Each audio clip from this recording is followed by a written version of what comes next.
अस्सलाम वालेकुम। आज हम बना रहे हैं शामी बर्गर जो बहुत मज़ेदार बनने वाले हैं।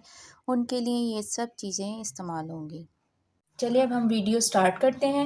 ये एक प्याली मैंने दही लिया है। ये इसमें हरा धनिया, पुदीना और हरी मिर्चें, ज़ीरा और नमक डाल के मैंने पुदीने की चटनी बनाई थी, जो मैंने इसका लिंक डिस्क्रिप्शन बॉक्स में डाल दिया, वहाँ से आप देख लीजिएगा। ये हम दही में शामिल कर देंगे।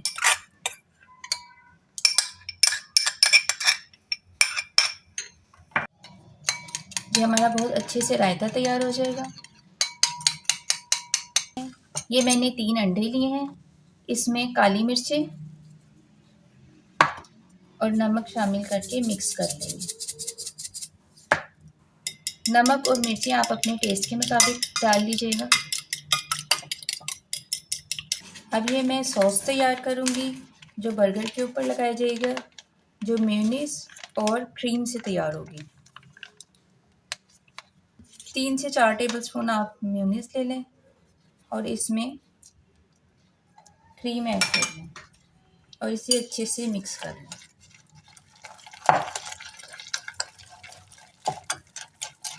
इसमें थोड़ी सी काली मिर्चें शामिल कर दें, इससे टेस्ट बहुत अच्छा आएगा।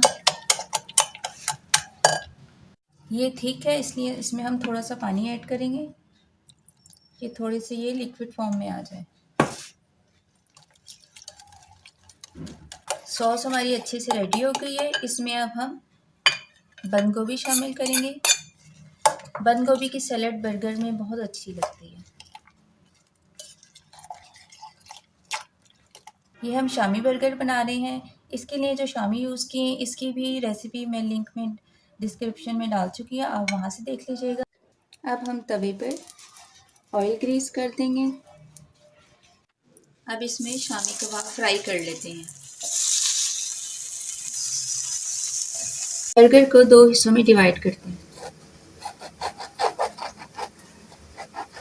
शामी कबाब बहुत अच्छे से फ्राई हो गए हैं, इसका कलर भी गोल्डन हो गया है। अब हम इस तवे के ऊपर ही एक साइड पर रख देंगे और जो बर्गर कट किए थे वो भी इस तवे के ऊपर सेकेंगे। ये फुल साइज़ का तवा है जिस पे बाज़ार वाले बर्गर तैयार करते हैं और इसके ऊपर बर्गर बनाने का बहुत मज़ा आता है कि एक ही चीज़ पर आप सब चीज़ को एडजस्ट कर लेते हैं।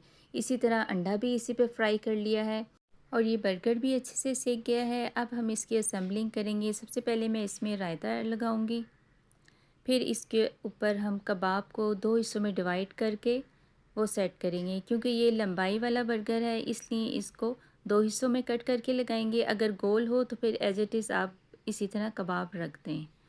फिर इसके ऊपर जो हमने मेयोनीज़ की सैलेड तैयार की थी वो इसके ऊपर रखेंगे और सलाद के पत्ते रखेंगे और जो अंडा फ्राई किया है वो रखेंगे और मज़ेदार सी इसके ऊपर केचप भी सेट कर देंगे। और ये मज़ेदार सा शामी बर्गर हमने घर पे तैयार कर लिया है बिल्कुल इजी तरीके से। और ये इतना ही मज़ेदार है कि आप जब इसको कोक के साथ सर्व करेंगे तो ये बहुत ही डिलीशियस लगेगा।